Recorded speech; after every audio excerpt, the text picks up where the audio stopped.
My name is Isabella Hale. I am 32 years old and I live in a condo in the city. You think you know the people who raised you. You think that if you give them everything, your money, your time, your love, they will respect you in return. I believed that lie for years.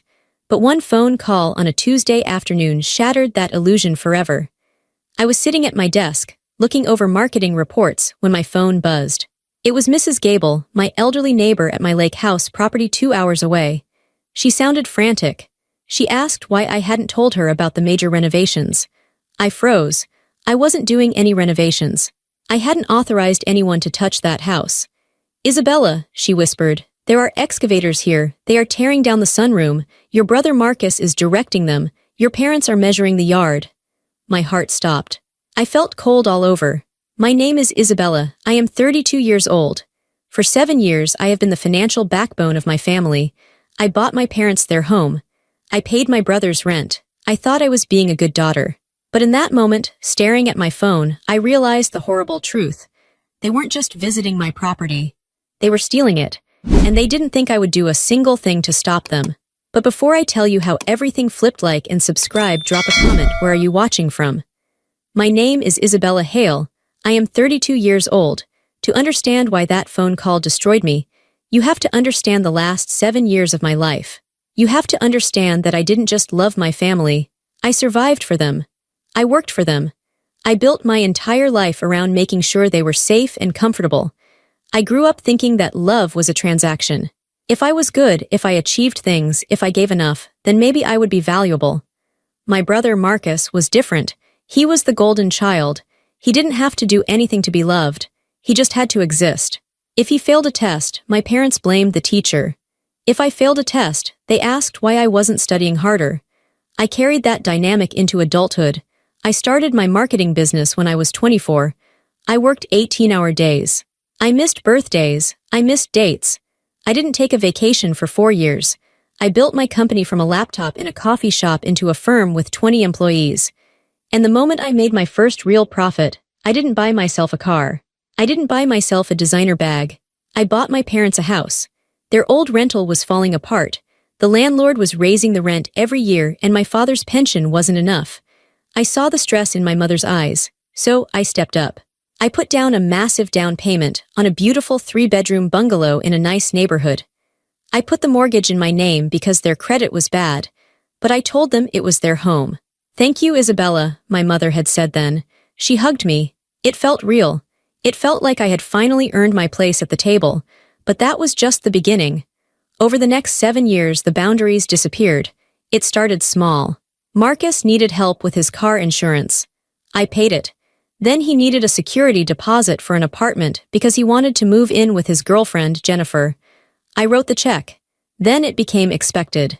I remember one Christmas dinner clearly. We were sitting around the table at the house I paid for. The heating bill, which I also paid, was cranking out warmth. The food on the table was bought with my credit card. Marcus tapped his glass. Big news, he announced, smiling at everyone. Jen and I are booking a trip to Cabo for 2 weeks. My parents clapped. Oh, you deserve it, son, my dad said, beaming. You've been working so hard. Marcus worked part-time at a hardware store. He had quit 3 jobs that year because he didn't like the managers. I looked up from my plate. That sounds expensive, I said quietly. My mother shot me a look that said, don't ruin this. Isabella, don't be jealous, she said. Your brother needs to relax. Actually, we were hoping you could help them with the flights, as a Christmas gift. I felt a lump in my throat. Mom, I just paid for the new roof on this house. That was $6,000. So, Marcus said, stabbing a potato with his fork. You run a business, Bella. You have money coming out of your ears. Family helps family. Don't be stingy. Stingy. I paid for the roof. I paid their property taxes. I paid for my dad's dental surgery when his insurance denied it. I paid for Marcus's phone bill because he forgot it every month. I was pouring thousands of dollars a month into a black hole, and they called me stingy because I hesitated to fund a vacation I wasn't even invited to. But I did it. I wrote the check for the flights. I wanted to keep the peace. I wanted them to smile at me the way they smiled at Marcus. I told myself it was generosity. I told myself I was the strong one. But deep down, I knew the truth. I was buying their affection. And the price kept going up. 3 years ago, I bought the lake house. It was for me. It was the one thing I kept separate. It was a fixer-upper on a quiet lake, 2 hours away from the city. It was my sanctuary. I went there to write, to think, to breathe. I gave my parents a key for emergencies, or if they wanted to go up for a weekend of fishing. I told them clearly, "This is my private space, please respect it." They nodded, they agreed. I thought they respected me. I thought that because I provided for them, they would honor my one boundary. I was so foolish. I didn't see that to them. I wasn't a person with feelings and property. I was just a resource. I was an ATM that breathed. And when an ATM refuses to dispense cash, you don't ask it nicely. You smash it open. The drive to the lake house usually takes 2 hours. That day, I made it in 90 minutes. My hands were gripping the steering wheel so hard my knuckles turned white. I didn't play any music/radio. The silence in the car was heavy. I kept replaying Mrs. Gable's voice in my head. Excavators, tearing down walls. It didn't make sense. Maybe she was wrong. Maybe a tree had fallen and they were clearing it. My parents wouldn't do this. They knew how much I loved the sunroom. They knew I was planning to renovate it myself next year, exactly the way I wanted it. They wouldn't just start construction without asking me. That's illegal. That's insane. But as I turned onto the gravel driveway leading to my property, the denial died. The noise hit me first. The loud, grinding sound of heavy machinery. The beep beep beep of a truck backing up. I rounded the final bend and slammed on my brakes. My beautiful, quiet cottage was a construction zone. A massive yellow dumpster sat on my front lawn, crushing my flower beds. A white van with Miller Construction written on the side was parked near the porch. And the house, my stomach dropped. The entire east wall was gone. The sunroom, where I drank my coffee every morning, was a pile of rubble. There was a gaping hole in the side of my home, covered by a flapping blue tarp.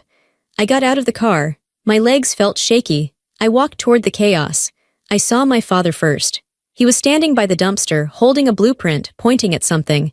He was wearing a hard hat. He looked important. He looked like he was in charge. My mother was sitting on a lawn chair, my lawn chair, drinking iced tea, watching the destruction like it was a spectator sport. And then I saw Marcus. He was standing with a contractor, laughing. He slapped the man on the back. "Hey," I screamed, my voice cracked. "What is going on?" The noise of the machinery drowned me out. I ran closer, stepping over broken wood and shattered glass, the glass from my sunroom windows. "Stop," I yelled. "Stop it right now." Marcus turned around.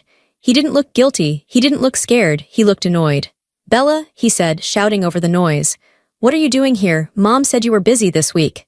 I marched up to him. I was shaking with rage. "What are you doing to my house? Who are these people?" My father walked over, looking calm. Too calm. "Isabella, calm down. You're making a scene in front of the workers." "A scene?" I pointed at the hole in my house. "You destroyed my house. Why is the wall gone?"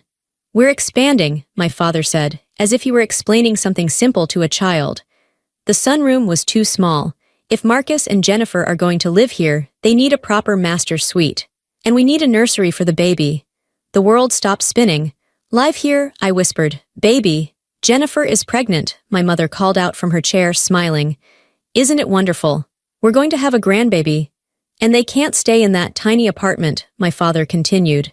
"We talked about it. This house sits empty half the week. It's selfish for you to keep it all to yourself. Marcus needs a home. This is perfect for them.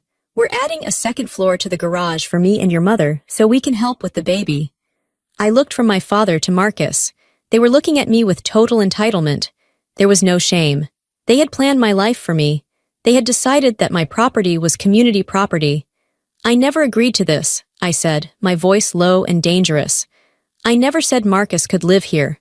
I never authorized construction." Marcus rolled his eyes.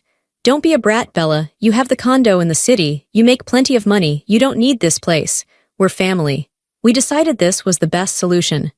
"We decided," I repeated. "Yes," my father said sternly. "We had a family meeting about it last Sunday. You were working as usual, so we made an executive decision. We hired the contractor Monday." "How?" I asked. "How did you hire a contractor? You don't own this house, I do." The contractor, a burly man with a clipboard, walked over. He looked confused. "Is there a problem, Mr. Hale?" he asked my father. "No problem," my father said. "My daughter is just emotional." "I am the owner," I told the contractor. "I am Isabella Hale. I did not hire you." The contractor frowned.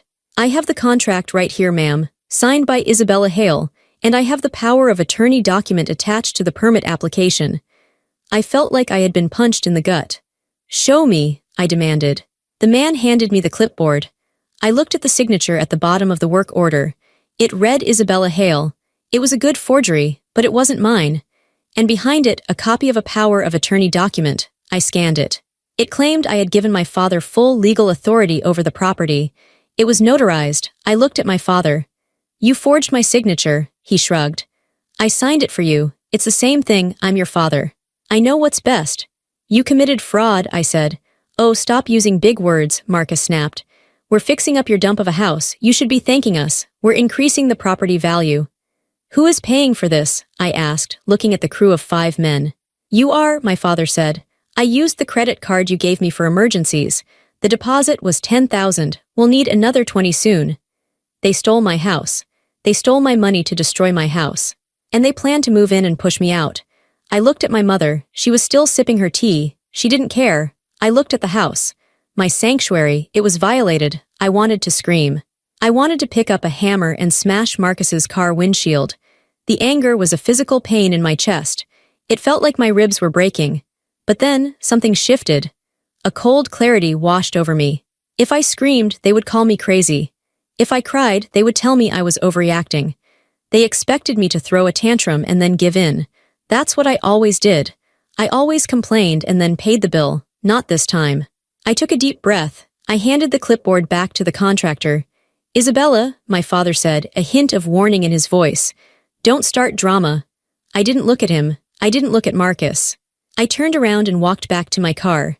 Where are you going? Marcus yelled. We need to pick out the tiles for the bathroom. I got in my car. I locked the doors. I reversed down the driveway. I didn't go home. I went to war. I drove 3 miles down the road to a gas station parking lot. I pulled over and turned off the engine. My hands were shaking so badly, I couldn't hold my phone at first. I had to sit on my hands for a full minute to steady them. I didn't cry. I think I was in shock. The image of the missing wall, the forged signature, the smug look on Marcus's face, it was burned into my retinas. I took a breath and looked at the logo on the contractor's van in my memory. Miller Construction. I searched them on my phone. Their main office was in the town center, 10 minutes away. I drove there. When I walked into the office, the receptionist smiled at me. Can I help you? I need to speak to the owner. Now, I said. My voice was flat. I must have looked terrifying because she didn't argue. She buzzed me back immediately. Mr. Miller was a middle-aged man sitting behind a messy desk. He looked up, surprised. Mr. Miller, I said.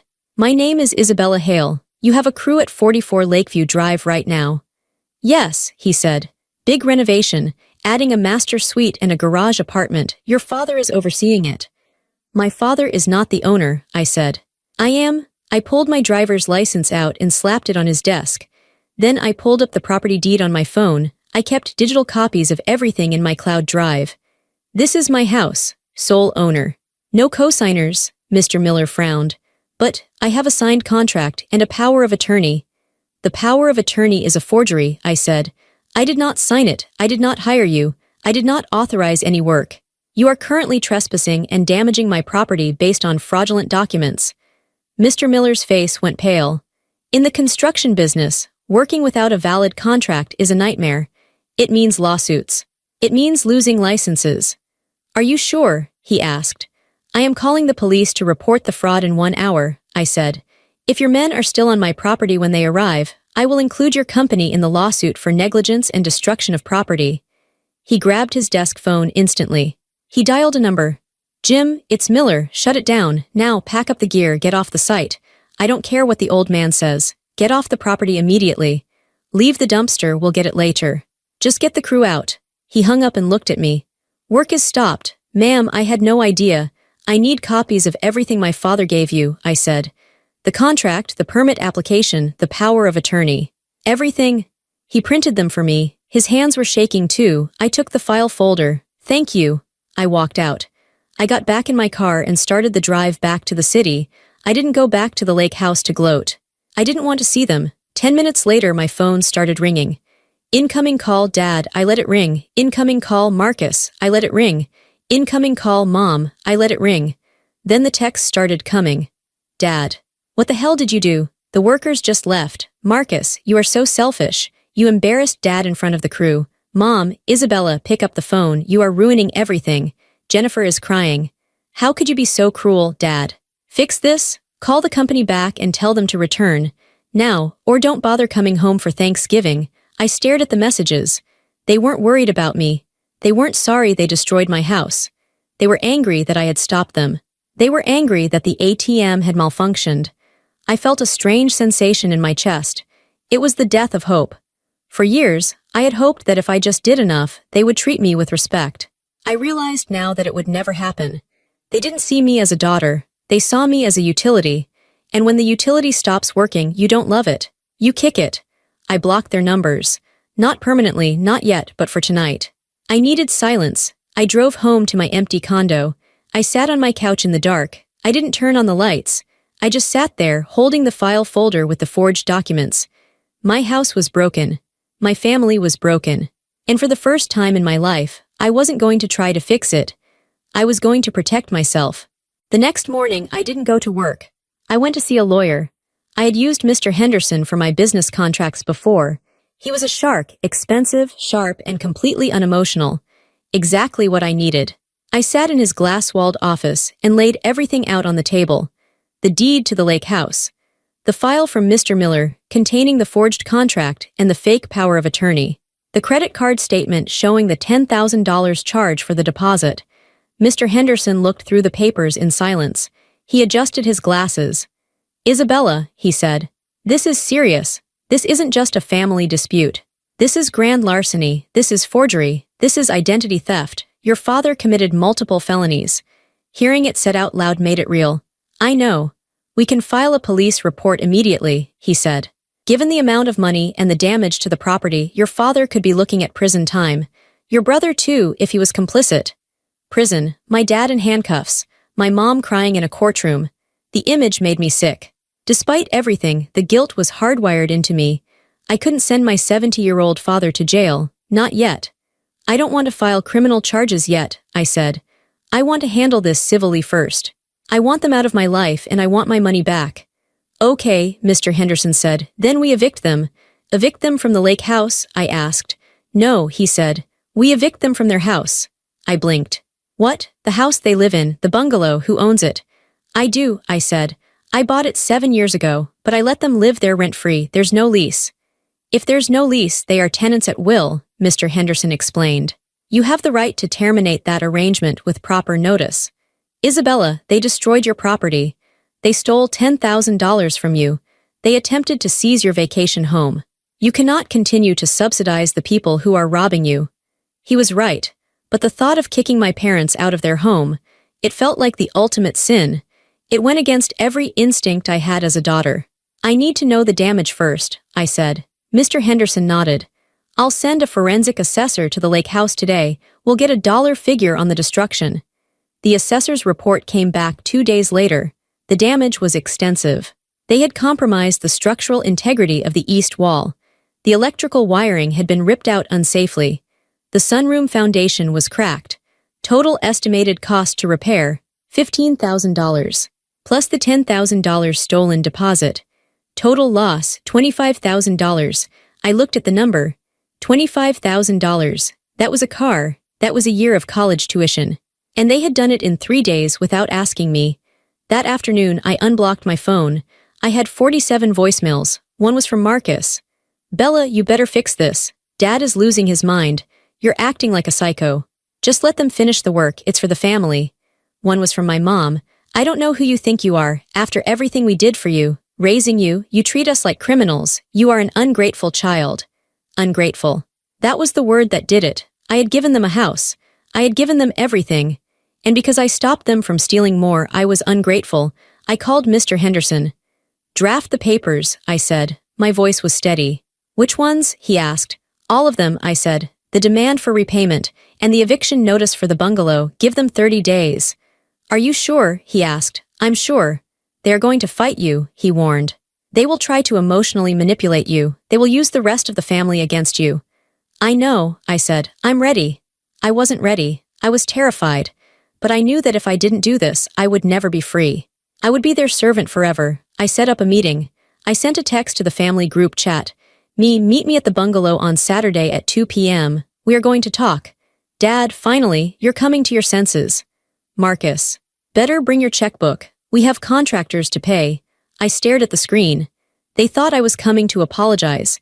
They thought I was coming to surrender. They had no idea I was coming to say goodbye. Driving to the house I bought for my parents felt different this time. Usually when I drove down that street, I felt a sense of pride. I would look at the manicured lawn and the fresh paint and think, I did that. I took care of them. Today, I felt like I was driving into a trap. I parked my car on the street, not in the driveway. I didn't want to be blocked in. I checked my bag one last time. I had the folder, the evidence, the legal documents my lawyer, Mr. Henderson, had drafted. My hands were cold, even though it was a warm day. I took a deep breath, stared at myself in the rearview mirror, and said out loud, "Do not cry. Do not back down." I walked up the path. I used my key to open the door, but the chain was on. I had to ring the doorbell of my own house. My mother opened it. She didn't smile, she didn't hug me. She looked at me with a mix of disappointment and impatience. "You're late," she said, stepping back to let me in. "It's 2 p.m. exactly," I said. "Just come in," she sighed. "Everyone is waiting in the living room." I walked into the living room. It was set up like an intervention. My father was sitting in his favorite armchair, the leather recliner I bought him for his 60th birthday. Marcus was sitting on the sofa, his arms crossed, looking at the ceiling. Jennifer, his pregnant girlfriend, was sitting next to him, rubbing her belly and looking at me with wide, judgmental eyes. There was a single wooden chair placed in the center of the room, facing them. It looked like a witness stand. "Sit down, Isabella," my father said. His voice was deep and authoritative. It was the voice he used when I was a teenager and I had missed curfew. I didn't sit in the wooden chair. I walked over to the dining table, pulled out a heavy chair, and sat there. I needed a table between us. I needed a barrier. "We need to have a serious talk," my father began. He leaned forward. "This behavior of yours has to stop. It is erratic, it is disrespectful, and quite frankly, it is embarrassing." "Embarrassing?" I repeated. "Yes," Marcus chimed in. "The construction guys think we're a joke. You march in there screaming, waving your arms, kicking people out. You made Dad look small. You made me look like a liar."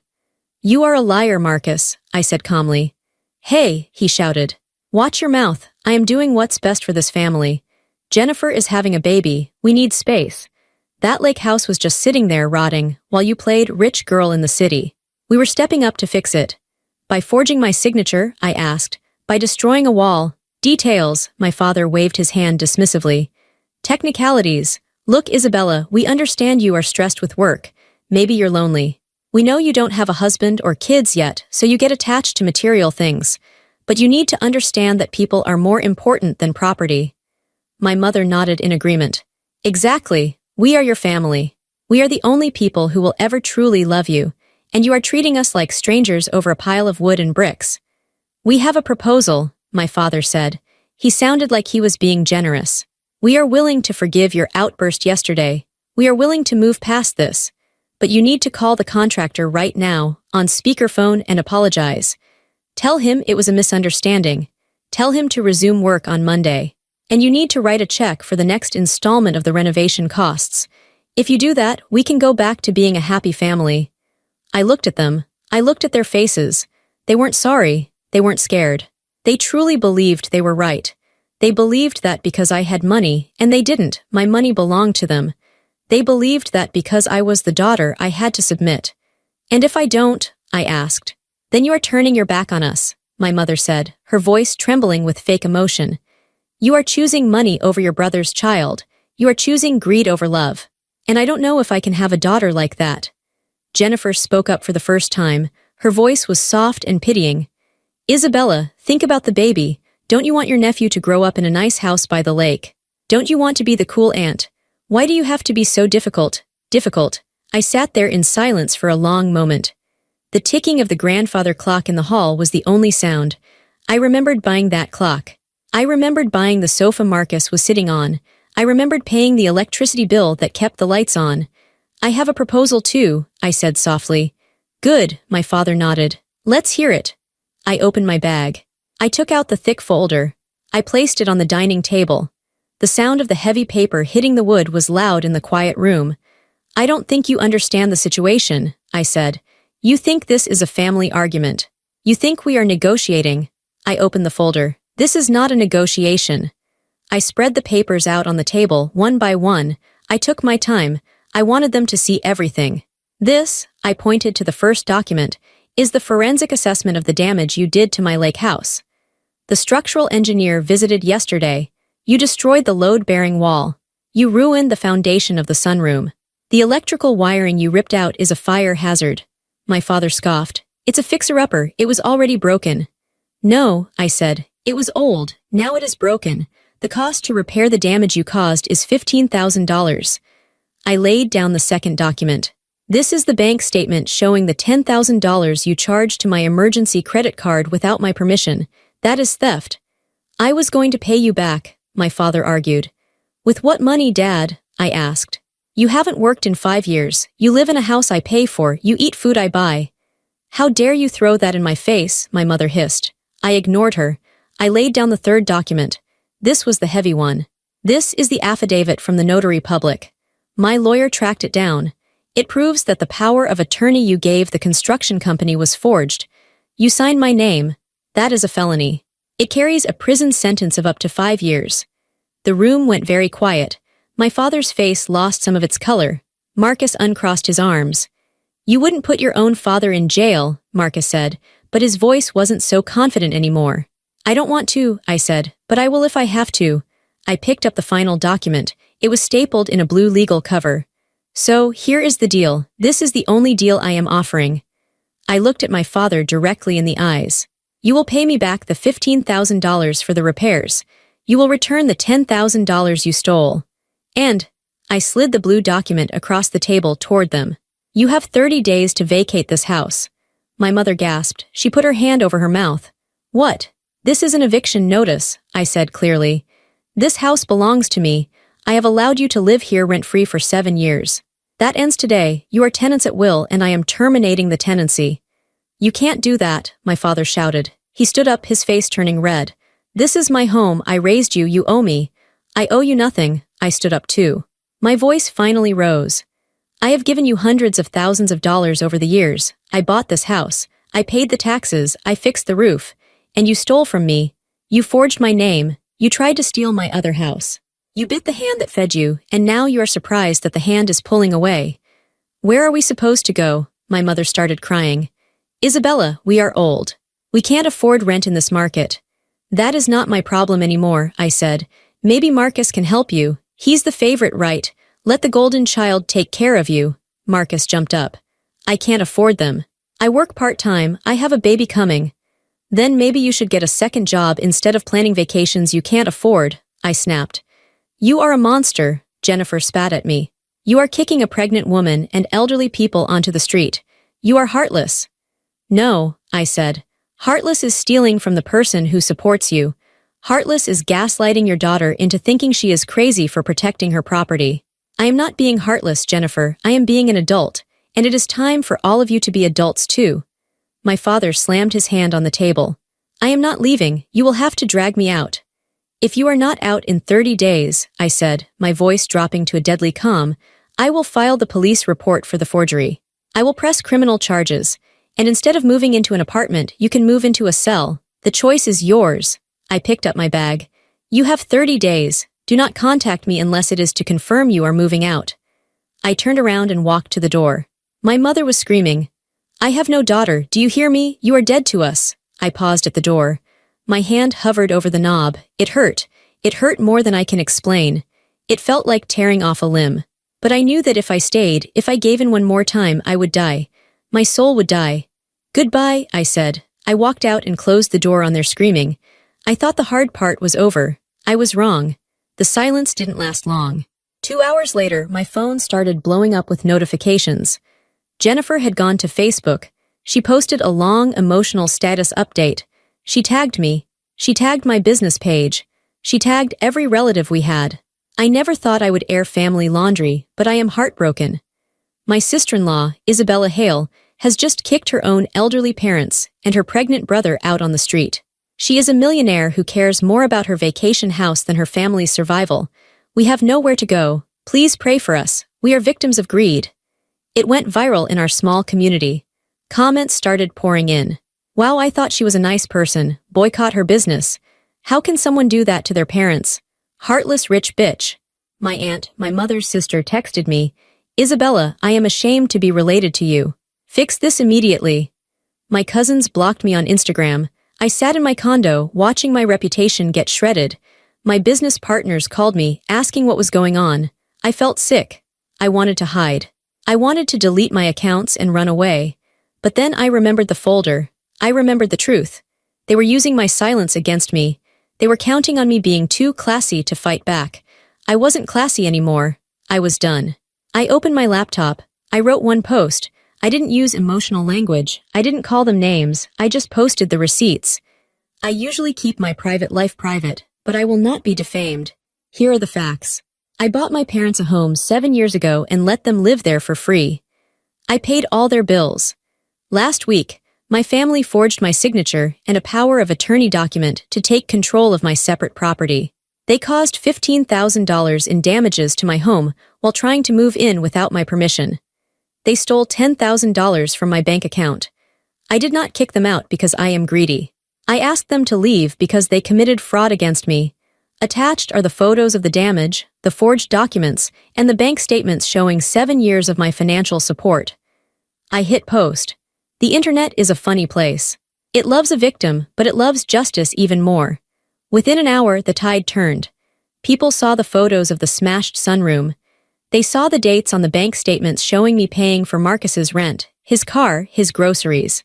They saw the forgery. The comments on Jennifer's post changed. Wait, you stole from her and now you're crying. She paid your rent for years and you forged her signature. You guys are criminals. Isabella is a saint. I would have called the cops. Jennifer deleted her post, but it was too late. Screenshots were everywhere. The flying monkeys, the aunts and cousins who had attacked me went silent. My aunt texted me back. I didn't know the whole story. I'm sorry. I didn't reply. Then came the begging. My father showed up at my condo building the next day. The doorman called up. Your father is here, Miss Hale. He says he just wants to talk. He's crying. I looked at the intercom. Tell him I'm not home, and please do not let him up. If he stays, call the police. Yes, ma'am. I watched from my window as my father, a man who used to terrify me, stood on the sidewalk. He looked small. He looked old. For a second, I wanted to run down there. I wanted to fix it. But I touched the glass of the window and whispered, no. If I let him up, he wouldn't apologize. He would manipulate. He would cry until I wrote a check. I turned away from the window. I went into my kitchen and made myself a cup of tea. My hands were steady. The 30 days passed slowly. I didn't hear from them directly, but I heard from Mr. Henderson. They are asking for an extension, he told me on day 20. No, I said. They are asking if they can keep the furniture, he said on day 25. No, I said. I bought the furniture. If they want it, they can buy it from me at market value. They didn't buy it. On the 30th day, my lawyer met them at the bungalow to collect the keys. I didn't go. I couldn't bear to see the house empty. Mr. Henderson called me that afternoon. They are out, he said. The house is a mess, Isabella. They left trash. They scuffed the walls, but they are gone. And the money? I asked. Your father cashed out his $401,000, Mr. Henderson said. He gave me a cashier's check for $25,000. It covers the theft and the damages. I felt a wave of relief so strong it made me dizzy. They actually paid. I learned later what happened to them. My parents moved into a small studio apartment on the other side of town. It was all they could afford. My father, at 70 years old, had to go back to work. He got a job as a greeter at a large retail store. It was humbling for him. He hated it. Marcus and Jennifer couldn't afford the city anymore without my subsidies. They moved 2 hours away to a cheaper town to live with Jennifer's parents. I heard Marcus finally got a full-time job in a warehouse. They were struggling. They were unhappy. They blamed me for everything. But they were surviving. They were finally living the life they could afford instead of the life I paid for. As for the bungalow, I didn't sell it. I couldn't bring myself to sell it yet. I hired a cleaning crew to scrub it top to bottom. I painted the walls a new color. I rented it to a young couple, a teacher and a nurse. They were respectful. They paid their rent on time. They sent me a Christmas card, thanking me for being a great landlord. It was strange to be treated with respect by people living in that house. It made me realize how abnormal my family dynamic had been. I took the money my father paid me and I put it all into the lake house. I hired a new contractor, a reputable one. We rebuilt the sunroom. We fixed the wall. I made it exactly the way I wanted it. No nursery. No master suite for my brother. Just a beautiful, light-filled room with a view of the water. I blocked my family on everything. Phone, email, social media. I changed my locks. I changed my routines. I was alone. But for the first time in my life, I wasn't lonely. I chose myself, and I'm not sorry. 6 months have passed since the eviction. I am sitting on the deck of my lake house. It is early morning. The mist is rising off the water. I have a mug of hot coffee in my hands. The air is crisp and clean. My phone is on the table next to me. It is quiet. No frantic texts asking for money. No guilt trips. No drama. Sometimes I still feel a pang of sadness. I mourn the family I wanted. I mourn the parents I wish I had. I see other women having lunch with their mothers, laughing, and I feel a sharp ache in my chest. But then I remember the excavators. I remember the forged signature. I remember the entitlement in my father's eyes when he told me my house was his. I realize now that I didn't lose a family. I lost a burden. I used to think that being a good daughter meant lighting myself on fire to keep them warm. I thought that if I just gave enough, they would finally see me. But you cannot buy love, and you cannot buy respect. If someone loves you, they don't steal from you. If someone respects you, they don't forge your name. Family is not defined by whose blood runs in your veins. It is defined by behavior. It is defined by who shows up for you, who respects your boundaries, and who loves you for you, not for what you can give them. I took a sip of my coffee. The sun was breaking through the mist, turning the lake into a sheet of gold. I am Isabella. I am 32 years old. I have a successful business. I have a beautiful home.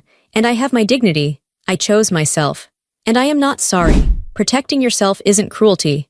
It's clarity. And sitting here in the silence of my own home, everything is finally clear.